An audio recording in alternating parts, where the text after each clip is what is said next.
P-51 A drafty hangar in Ohio. Inside, a fighter plane sits gathering dust. The North American P-51 Mustang. It's supposed to be America's answer to German air superiority. Instead, it's a disappointment. A prototype that nobody wants. The wings are beautiful, sleek, elliptical, aerodynamically perfect. The fuselage is streamlined. The cockpit is ergonomic. Everything about it looks fast. Everything about it looks right. Except it isn't. Test pilots come back with the same report. Below 15,000 feet, it flies magnificently. Responsive, quick.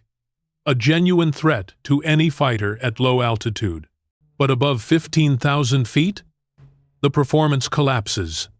The engine loses power. The climb rate diminishes. The speed plateaus at mediocre numbers. The Army Air Force evaluators shake their heads. They compare it to the Lockheed P-38 Lightning, with its twin engines and devastating firepower. They compare it to the Republic P-47 Thunderbolt, with its massive radial engine and brutal ruggedness. The P-51? It looks good on paper.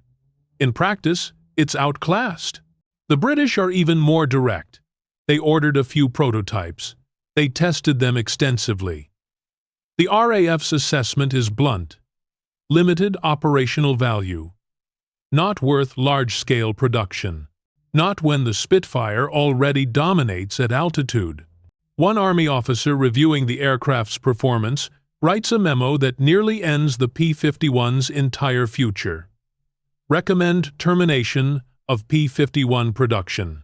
Aircraft lacks performance envelope required for strategic bomber escort. Recommend reallocation of manufacturing resources to proven designs. The project almost dies right there. Only one person truly understood what was wrong. Edgar Schmood, the lead designer at North American Aviation. He knew the problem. He'd seen it coming months before the test results confirmed his fears. The Allison V-1710 engine. That beautiful, powerful engine that performed so brilliantly at sea level. It was killing the aircraft at altitude. The Allison had a single-stage supercharger. This mechanical device compresses incoming air before it enters the engine, increasing power output. It works spectacularly at low altitudes where air is already relatively dense, but as altitude increases, air thins. The single-stage supercharger reaches its limits around 15,000 feet. Above that, the engine simply can't generate the pressure and power needed to maintain performance. It's like asking a human to sprint at 25,000 feet. Your lungs can only extract so much oxygen from the thin air. No matter how hard your legs want to run, your biology constrains you. Schmood knew that what the Mustang needed was an engine designed for altitude, an engine with a two-stage supercharger, an engine that was proven to work, an engine that had already revolutionized fighter combat in Europe, the Rolls-Royce Merlin. The problem was almost laughable in its absurdity. The British engine that the Americans needed was building in Britain. During wartime, with every available unit committed to the Royal Air Force and the Spitfire, asking the British to export Merlin engines to America for use in American aircraft seemed politically impossible, militarily wasteful, strategically questionable. But Schmood made the case anyway. He went to his bosses. He went to Army Air Force officials. He presented the data. If you install a Merlin engine in a P-51, he said, you don't get an incremental improvement. You get transformation. The two-stage supercharger maintains power all the way to 30,000 feet. The climb rate doubles. The range extends dramatically. The speed increases. You're not modifying an existing design. You're creating something entirely new. The response was bureaucratic resistance. We can't just put a British engine in an American fighter. It's never been done. The engine won't fit the airframe properly. It will require extensive modifications. We don't have Merlin engines to spare. The British need them more than we do. Then Packard came through. The Packard Motor Car Company, yes, the luxury automobile manufacturer, had licensed production rights to build Merlin engines in the United States. They had capacity, they had expertise. They could produce Merlin variants specifically designed for American manufacturing standards and American logistics chains. In October 1942, North American Aviation installed a Packard-built Merlin engine into a P-51 airframe. The test pilot took off from the runway and climbed to altitude. What happened next was not an improvement. It was a metamorphosis. The P-51 had been reborn. The test flight data came back almost too good to believe. At 29,000 feet, an altitude where the original Mustang had been wheezing, this new variant held 441 miles per hour. Sustained, controllable. The climb to altitude that had taken the original Mustang nearly 20 minutes now happened in 10. The range extended by hundreds of miles. Where the Allison-powered P-51 could escort bombers to the German border and back, the Merlin-powered variant could escort bombers all the way to Berlin and back. The fighter pilots who evaluated the new version didn't use technical language. They used words like incredible and unbelievable and "this is the fighter we've been waiting for." The decision was made immediately. All future P-51 production would use the Merlin engine. The designation changed. P-51B, P-51C. Later, the D variant with a bubble canopy that gave pilots all-around visibility. The aircraft that almost got canceled became the aircraft that the Army Air Force placed its faith in for the most critical role in the European air war. One engine swap. That's all it took. One decision to replace one component. One willingness to look beyond the original design and ask, what if we're missing something? One engine, and the entire trajectory of the air war was about to change. But none of this mattered until the Mustangs reached combat. Late 1943. European theater. The strategic bombing campaign over Germany is in crisis. The Germans are defending their territory with ferocity. Luftwaffe fighters are rising to meet American bomber formations with such effectiveness that loss rates are becoming unsustainable. The B-17 Flying Fortresses and B-24 Liberators are getting through, but the cost is catastrophic. On deep penetration missions, bomber loss rates exceed 20%. That means on every 5 missions, one entire crew dies. The mathematics of attrition are merciless. Bomber crews need 25 missions to rotate home.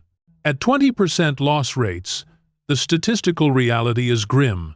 The earlier escort fighters, the P-47 Thunderbolt and P-38 Lightning, can only escort bombers to the German border. They lack the range to penetrate deep into Reich territory and return with fuel reserves. So the bombers fly the final hundreds of miles into Germany unescorted. That's when the Luftwaffe swarms them. The first P-51B Mustang units arrive in England in late 1943. The pilots are skeptical at first. The aircraft looks unusual compared to other American fighters. The elliptical wings seem fragile. The radiator intake underneath the fuselage looks like a drag penalty. The Spitfire, which was a benchmark they used, has a similar configuration, and everyone knows British design is different from American design. Then the Mustangs escort bombers to Berlin for the first time. The bomber crews see American fighters above them at altitudes that American fighters were never supposed to reach. The Mustangs stay with the bombers all the way to the target, and all the way back. They don't turn back at the border. They don't disappear, leaving the bombers defenseless. They maintain their altitude, their speed, their positioning. They're there when Luftwaffe fighters rise to intercept. The first engagements shock everyone. American pilots in Mustangs are executing maneuvers that German pilots haven't seen before. The Mustangs dive from altitudes where American fighters were supposed to have performance disadvantages. They build speeds that were thought impossible for American aircraft to achieve. They execute energy-fighting tactics, trading altitude for speed, using high-velocity maneuvers to gain positional advantage that turn the assumption of German superiority on its head. A German pilot named Johannes Steinhoff, a veteran who has flown hundreds of combat missions, writes in his diary after an encounter with Mustangs in early 1944. The American fighters have changed. They no longer fly in rigid formations. They dive from impossible altitudes at terrifying speeds. Our fuel-injected engines, which gave us such advantages, no longer matter. They are faster than us now. This is not hyperbole. This is a combat pilot's assessment, written in the moment, with the shock of encountering something he thought impossible. The statistical transformation is staggering. Before the Merlin-powered Mustangs achieve operational dominance in January 1944, the kill ratio between American fighters and Luftwaffe fighters averages 2.1 to 1, meaning for every German fighter shot down, the Americans lose one of their own. By April 1944, after widespread adoption of Mustang-equipped units, the ratio climbs to 4.3 to 1. By June 1944, it reaches 6.1 to 1. German experienced pilots are being killed faster than they can be replaced. German training programs are cut short, producing pilots who die on their first missions. The Luftwaffe, which has dominated European skies for years, is suddenly losing air superiority over its own territory. The impact on bomber survival is immediate and measurable. In October 1943, before the Mustang escort capability, B-17 and B-24, loss rates on deep penetration missions hover around 20%. Unacceptable, unsustainable. By June 1944, after months of Mustang-escorted missions, the loss rate drops below 4%. That's not an improvement. That's a transformation. That's thousands of air crews surviving missions they should have died on. That's tens of thousands of family members back home who don't receive the Western Union telegrams notifying them of loss. After the war, a B-17 pilot named Robert Morgan, who flew 30 missions over Germany in 1944, tracks down one of the Mustang pilots at an air show. Morgan tells him, "My crew calculated that we should have been shot down on our 8th mission based on 1,943 loss rates. We flew 22 more after that. Because of the P-51 seconds, my crew came home alive. My wife exists because of the Mustang. My 3 children exist because you figured out how to keep us alive." The impact extends to the Pacific Theater. When P-51 Mustangs are deployed against Japan, the same transformation occurs. Long-range escort capability for B-29 Superfortress bomber formations, unprecedented range for fighter operations. The ability to establish air superiority over Japanese territory and maintain it. The Mustang becomes the primary long-range escort fighter in the Pacific, and the results are equally decisive. By Victory in Europe Day in May 1945, the P-51 Mustang has become the symbol of American air superiority, more decorated, more celebrated, more feared by the Luftwaffe than any other American fighter. The aircraft that almost got cancelled. The aircraft that was supposed to be limited to low-altitude operations. The aircraft that one engine swap transformed into a legend. The production numbers tell their own story. North American Aviation builds 15,686 P-51 Mustangs. These aircraft destroy 4,950 enemy aircraft in air combat, more than any other Allied fighter type. The 357th Fighter Group, one of the most celebrated American fighter units, flying exclusively Mustangs, achieves a kill ratio of 5.7 to 1. They destroy 609 enemy aircraft, while losing only 106 of their own. Their success is directly attributable to early adoption of the Merlin-powered Mustang variant and the tactics that emerged from understanding the aircraft's unique performance envelope. General Adolf Galland, commander of Germany's fighter forces, reports to Reichsmarschall Hermann Göring in April 1944. The American Mustang pilots have adopted our own energy fighting tactics and improved upon them. Their aircraft's high-speed performance exceeds our capabilities. We are losing experienced pilots at an unsustainable rate. The situation is grave. This from the man who designed the Luftwaffe's fighter doctrine. This from an officer who has commanded German air superiority for years. The Mustang has forced him to admit that the dynamic has shifted. That American fighters are no longer inferior. That innovation and engineering have turned the tables. The lesson extends far beyond the air war over Europe and the Pacific. This is a story about the power of one design decision, one component swap, one willingness to challenge conventional thinking when the evidence demanded it. The P-51 Mustang with an Allison engine was a capable aircraft, limited in role, limited in capability, limited in impact. The P-51 Mustang with a Merlin engine was a revolution. The difference was not incremental, it was not linear, it was exponential. One engine enabled capabilities that the entire original design couldn't achieve. One engine doubled the combat radius. One engine extended the ceiling by thousands of feet. One engine increased the speed, increased the climb rate, increased the range. One engine transformed a good aircraft into the greatest fighter of its generation. This is what synergy looks like in engineering. This is what happens when you take two proven technologies, the Mustang airframe and the Merlin engine, and combine them in a way that amplifies their individual strengths and creates something greater than the sum of the parts. After the war, North American aviation's Edgar Schmood never claimed to have invented anything revolutionary.